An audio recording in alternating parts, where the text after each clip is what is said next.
오늘 함께 나눌 하나님의 말씀은 스가랴 4장 4절에서 12절까지의 말씀입니다.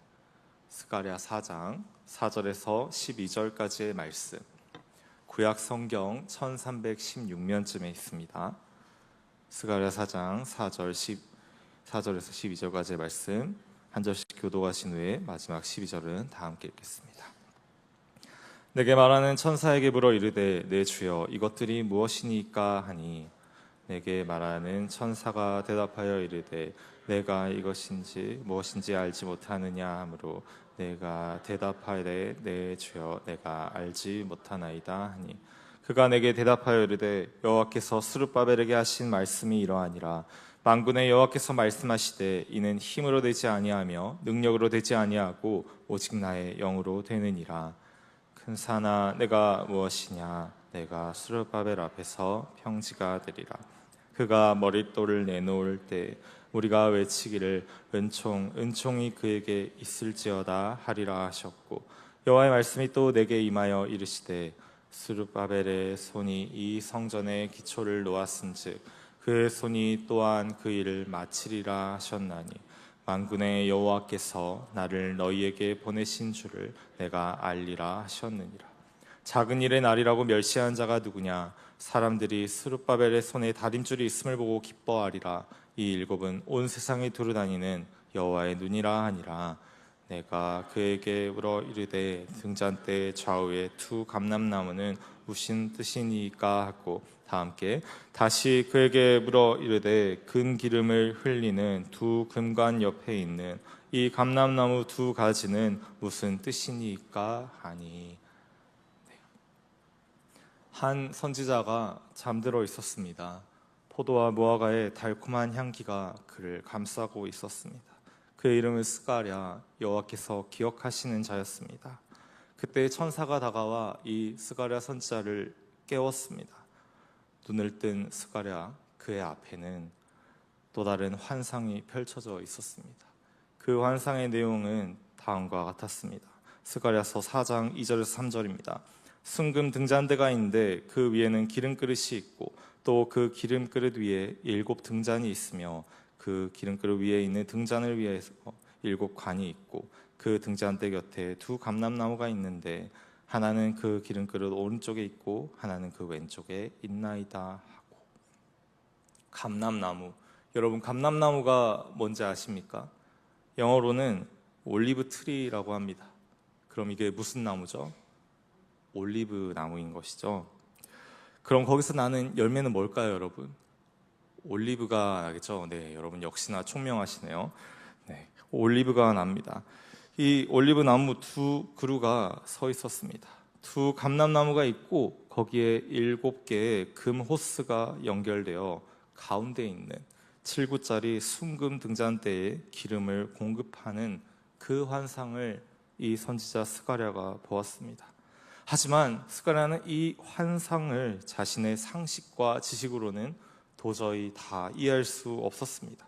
그래서 천사에게 이렇게 묻습니다. 4절입니다. 내게 말하는 천사에게 물어 이르되 내 주여 이것들이 무엇이니까 하니. 그런데 천사는 5절에 보시면 오히려 너가 이것들을 알지 못하느냐라고 되묻습니다. 왜냐하면 이 등잔대는 구약 성경을 아는 당시의 유대인이라면 누구나 다 알 수밖에 없는 성소 내부의 아주 중요하고 유명한 집기였기 때문입니다.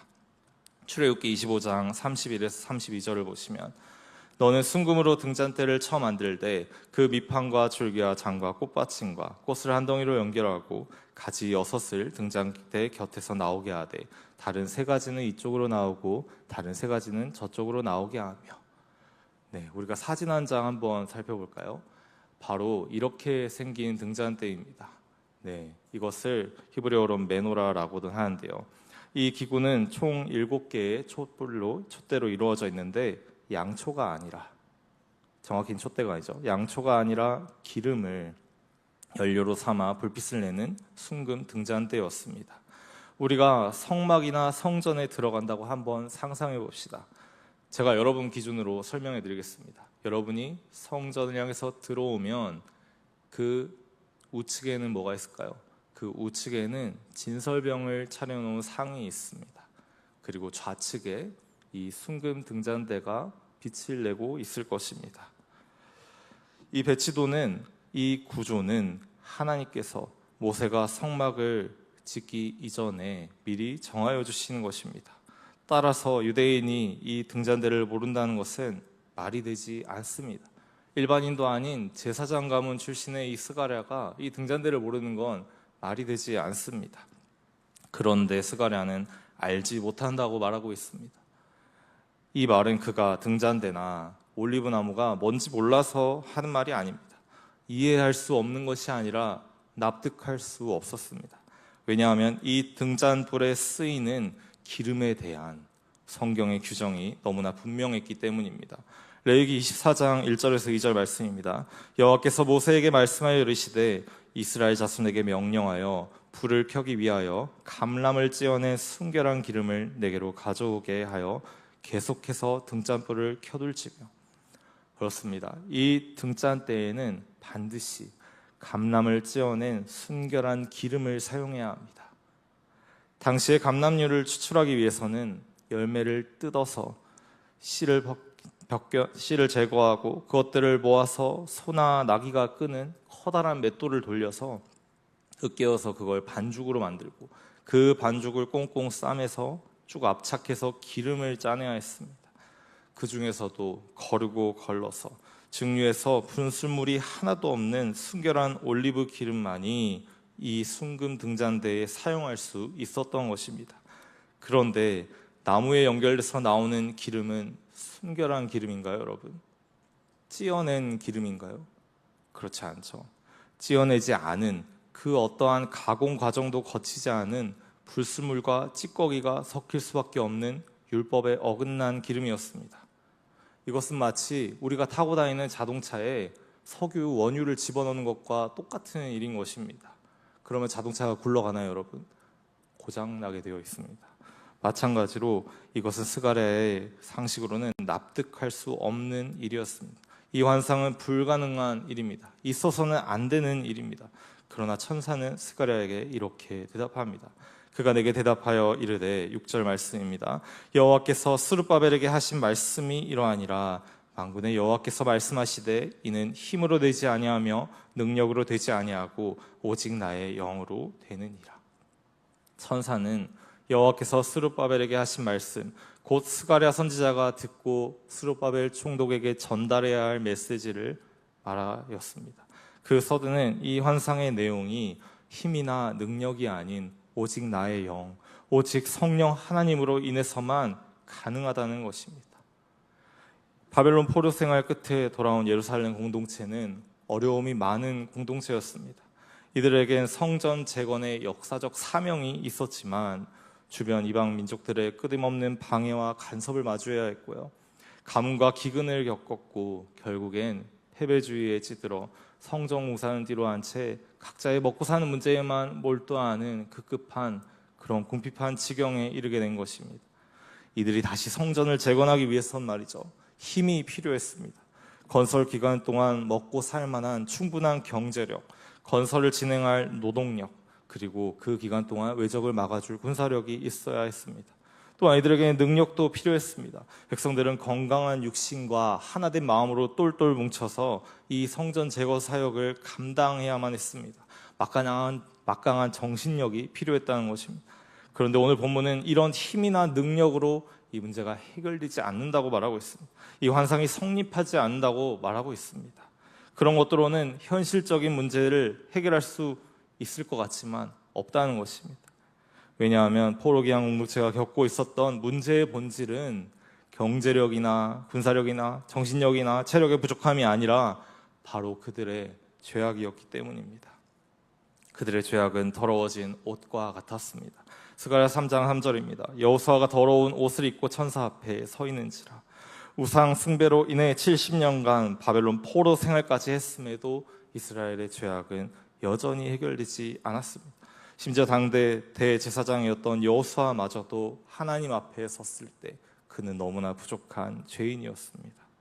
감람나무에서 흐르고 있는 정제되지 않은 생기름, 이것은 마치 우리와 같습니다.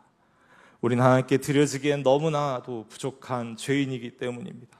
분수물과 찌꺼기가 섞인 생나무 기름은 죄와 죄의 본성으로 오염된 인간 존재의 본질입니다. 로마서 3장 23절입니다. 모든 사람이 죄를 범하였음에 하나님의 영광에 이르지 못하더니. 죄인은 하나님의 영광을 나타낼 수 없습니다. 영광스러운 순금 등잔대의 불꽃에 참여할 수 없습니다. 이 세상 그 어떤 인간 능력으로도 역사 속에 새겨진 나의 죄와 끊임없이 죄짓기를 좋아하는 죄성을 이겨낼 수 없습니다. 그러나 딱 하나, 우리가 자신의 죄악에서, 우리의 죄성에서 자유함을 얻는 유일한 한 길이 있습니다. 그 답이 무엇인지 여러분도 아시죠? 그 해답이 바로 우리 주 예수 그리스도입니다. 주님께서 나를 대신하여 뜯기고 벗겨지고 으깨지며 순전한 무죄한 피를 우리를 대신하여 흘리셨기 때문에 우리가 주님 안에 거할 때 나의 더러운 찌꺼기 같은 죄인의 인생이 순전한 기름과 같이 하나님께 드려진다는 것입니다. 이것이 바로 우리가 누려왔던 은혜입니다. 이것이 바로 우리가 지금 누리고 있는 은혜입니다. 이것이 바로 우리가 앞으로도 영원히 누리게 될 주님의 은총, 곧 보혈의 능력입니다. 이 보혈의 능력으로 늘 은혜 누리시는 저와 여러분이 되시길 바랍니다.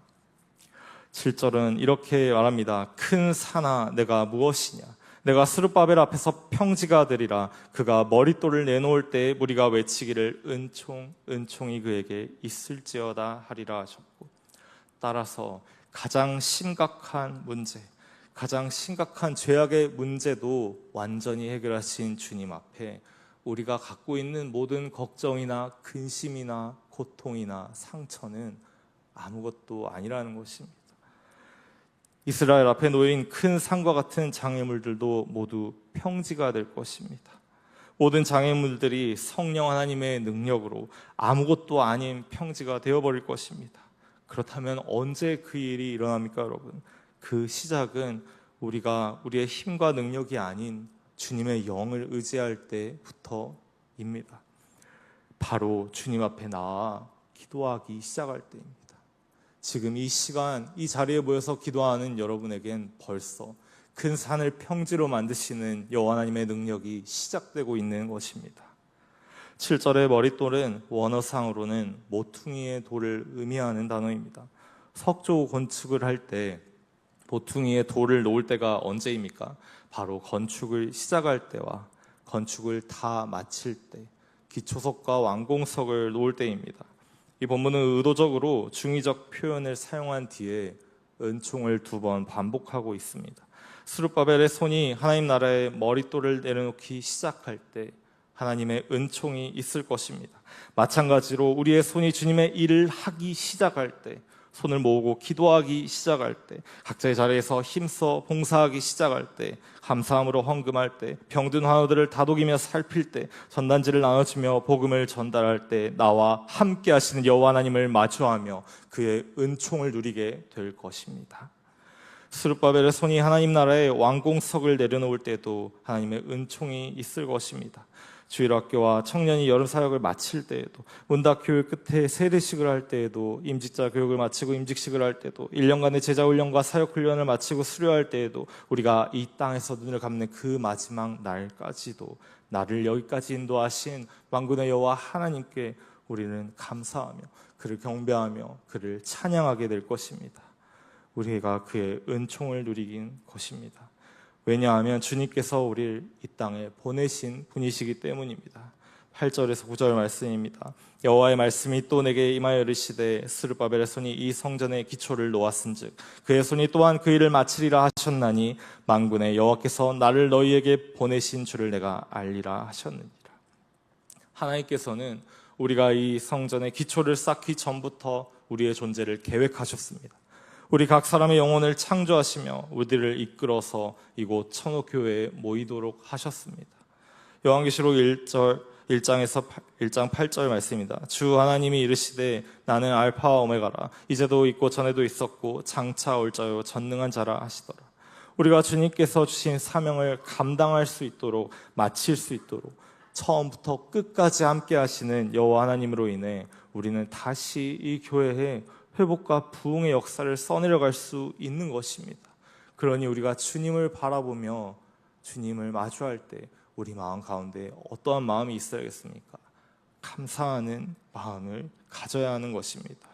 10절 말씀은 이렇게 말합니다. 본문 10절입니다. 작은 일의 날이라고 멸시하는 자가 누구냐? 사람들이 스룹바벨의 손에 다림줄이 있음을 보고 기뻐하리라. 이 일곱은 온 세상에 두루 다니는 여호와의 눈이라 하니라.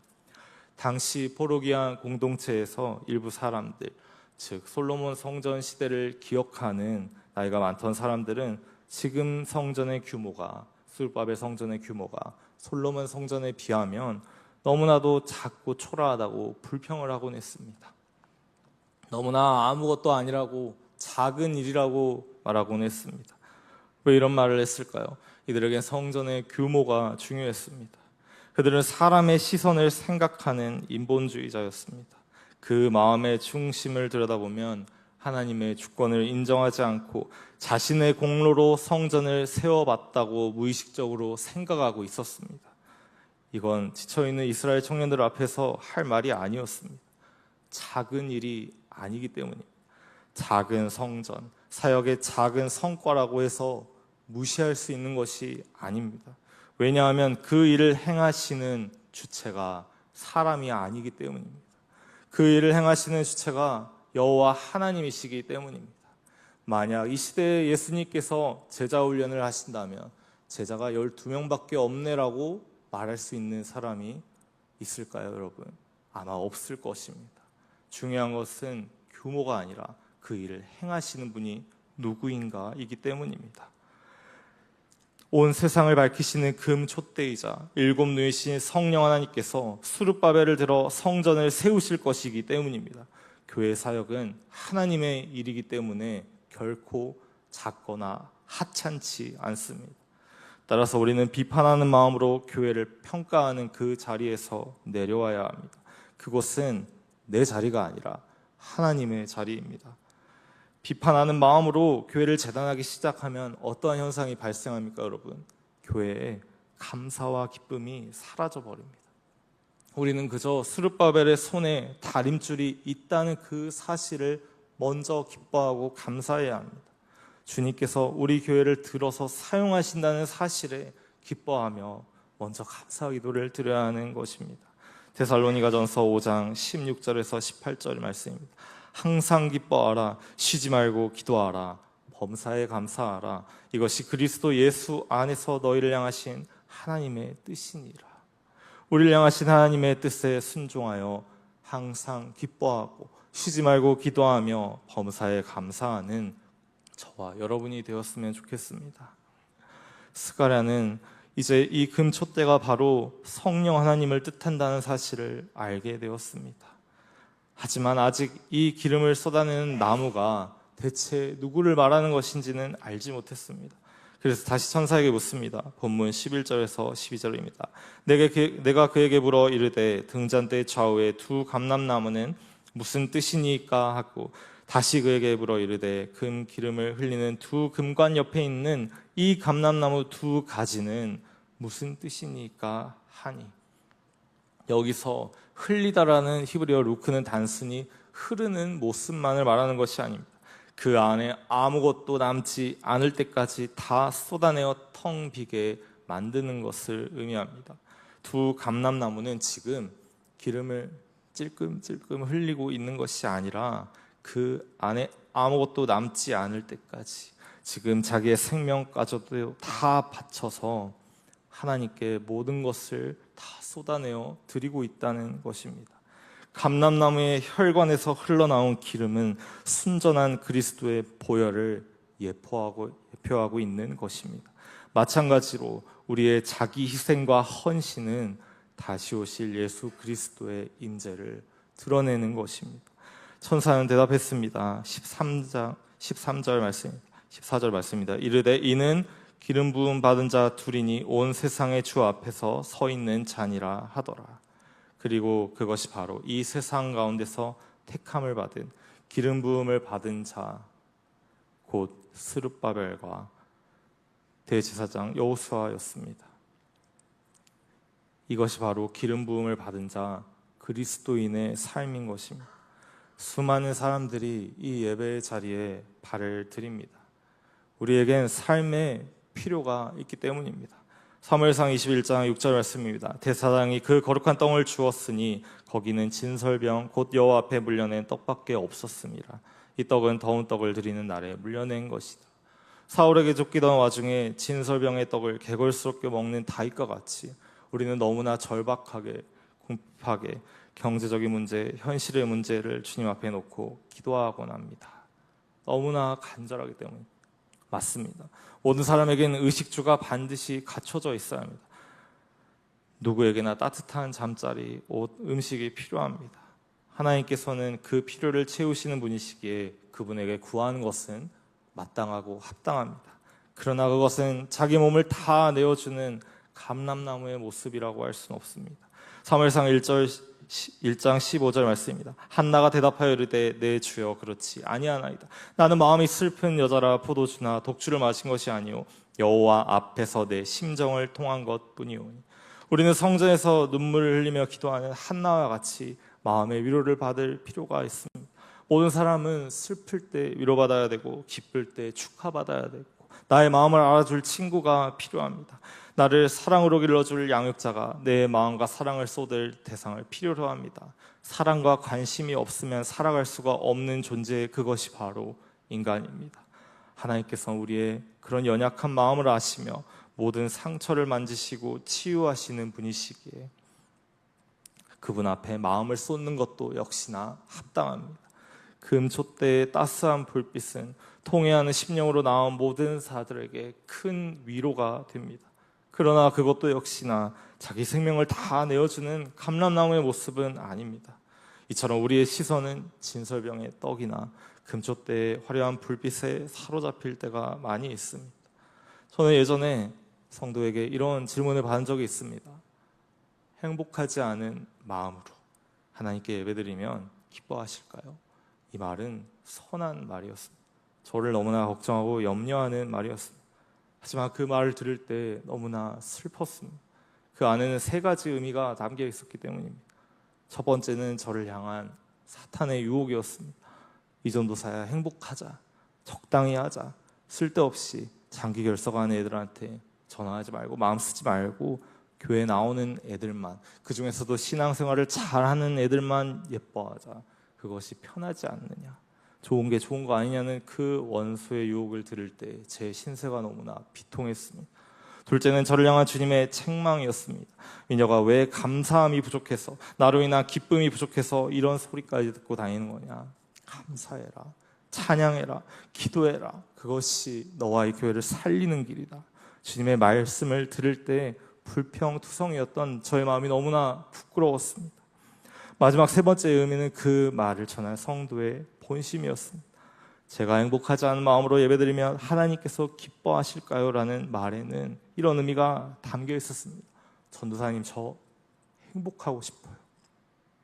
주님께서 그 사람의 마음을 아셨기 때문에 저 너무나 가슴이 아팠습니다. 사랑하는 성도 여러분, 풍족하게 살고 싶은 여러분의 마음을 주님께서 아십니다.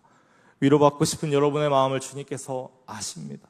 행복하고 싶은 여러분의 마음도 주님께서 이해하십니다. 그러나 그럴수록 우리는 더더욱 기름을 쏟아내며 말라가는 이 감람나무의 헌신을, 곧 그리스도의 헌신을 바라봐야 합니다. 예수님을 닮아가야 합니다. 왜냐하면 그 길에만 우리의 참된 기쁨과 영광이 있기 때문입니다. 히브리서 12장 2절 말씀입니다. 믿음의 주요 또 온전하게 하시는 이인 예수를 바라보자. 그는 그 앞에 있는 기쁨을 위하여 십자가를 참으사 부끄러움을 개의치 아니하시더니 하나님 보좌 우편에 앉으셨느니라. 히브리서 10장 19절에서 20절입니다. 그러므로 형제들아, 우리가 예수의 피를 힘입어 성소에 들어갈 담력을 얻었나니 그 길은 우리를 위하여 휘장 가운데로 열어놓으신 새로운 살 길이요 휘장은 곧 그의 육체니라. 우리의 시선을 좌우에서 돌려서 정면에 있는 그 찢겨진 휘장으로 향해야 한다는 것입니다. 그 지성소에 찢겨진 휘장, 곧 우리를 위해서 자기 자신을 버리신 하나님의 아들 예수 그리스도를 향할 때 순전한 감람나무의 기름, 우리를 위해서 흘리신 구주의 보혈에 우리의 참된 생명이 있습니다. 왜냐하면 우리는 그 본질상 주님의 몸된 교회이기 때문입니다. 우리는 현재의 기쁨과 행복이 아니라 우리 앞에 있는 영원한 행복, 영원한 기쁨을 위해서 각자의 십자가, 자신의 십자가를 감당해야 하는 것입니다. 마태복음 16장 24절 말씀입니다. 이제 예수께서 제자들에게 이르시되 누구든지 나를 따라오려거든 자기를 부인하고 자기 십자가를 지고 나를 따를 것이니라. 예수님을 따르는 방식은 말이죠, 그분과 같이 자기를 부인하고 자기 십자가를 지는 자기 희생입니다. 스가랴와 여호수아, 스룹바벨은 완벽한 사람이 아니었습니다. 우리와 성정이 똑같은 사람이었습니다. 그러나 그들은 최선을 다했습니다. 어려운 환경 가운데서도 주님의 말씀을 받아 대언했고 약한 자들을 돌보고 섬겼으며 강건한 자들을 먹이고 가르쳤습니다. 성전 재건을 위해서 끝까지 포기하지 않았습니다. 그리고 그때 주님께서는 스룹바벨 앞에 놓인 큰 산이 평지가 되게 하셨습니다. 여호수아의 더러운 옷이 정결한 의복이 되게 하셨습니다. 이 땅 가운데서 그들은 성령 하나님과 동행하며 그리스도의 사명을 온전히 감당한 것입니다. 그리스도의 선지자적인 사명, 제사장적 사명, 왕적 사명을 감당해냈습니다. 우리도 이들과 같이 교회의 머리 대신 예수 그리스도의 사명을 감당해내야 합니다. 예수님을 따르는 제자로서 그리스도의 방식대로 사역하는 교회가 되어야 할 것입니다. 각자의 자리에서 최선을 다해야 합니다. 지난 청소년부 여름수련회를 돌아보면 누군가는 말씀을 붙들고 씨름해야 했고, 누군가는 졸음을 참아가며 운전해야 했습니다. 누군가는 손가락이 터질 듯이 반주해야 됐고, 애타게 부르짖으며 기도하는 입술들이 있었습니다. 어떻게든 공과를 가르치려는 간절한 마음과 그 책을 제본하는 손들과 단체티를 두문하며 고생하는 헌신이 있었습니다. 누군가는 그 늦은 밤에 간식을 조금 먹이겠다고 그 구불구불한 도로를 따라와 섬겼습니다. 이 모든 것이 다 자기 희생이었습니다. 모든 교사와 성기민들 가운데 내 시간이 썩어 넘쳐서 그 일을 감당한 사람이 한 명도 없었습니다. 피같이 귀한 시간을 주님께 내어드렸습니다. 그 기름 가운데서 우리는 풍성한 은혜를 누렸습니다. 이 작은 수련회 하나를 하는데도 각자의 십자가를 짊어지는 자기 희생이 필요했습니다. 그리고 그 자기 희생 가운데서 큰 산이 평지가 되게 하시는 여호와 하나님의 은혜가 있었습니다. 사랑하는 성도 여러분, 한번 상상해 보시기 바랍니다. 만일 이번 주에 예수님께서 우리 교회에 오신다면 어떨지를 한번 상상해 보시면 좋을 것 같습니다. 예수님은 어디부터 가실까요? 예수님은 예배 시간에 어느 자리에 앉으실까요? 어떤 기도를 우리를 위해 해주실까요? 어디에 관심을 가지실까요? 누구와 함께 앉아 국수를 드실까요? 예수님이 나를 보실 때 기뻐하실까요? 슬퍼하실까요? 우린 매일 온 세상의 구주 앞에 서야 합니다. 부족하지만, 미약하지만 주님 앞에 온전히 헌신하는 마음으로 구주의 보혈을 의지하며 예수님을 닮아가야 합니다. 제가 한 학생을 신방할 때 학생이 이런 고백을 들었습니다. 전사님, 죄송합니다. 그래서 제가 불안했습니다. 뭐가 이렇게 죄송할까? 혹시 나쁜 짓을 했을까? 근데 이렇게 말하더군요. 전도사님을 위해서 기도하지 못해서 죄송합니다. 그때 그 한 영혼을 향한 제 마음 안에서, 그 한 영혼을 향한 제 마음 안에 안타까움과 사랑과 미안함과 애절함이 순식간에 피어나는 것을 느꼈습니다.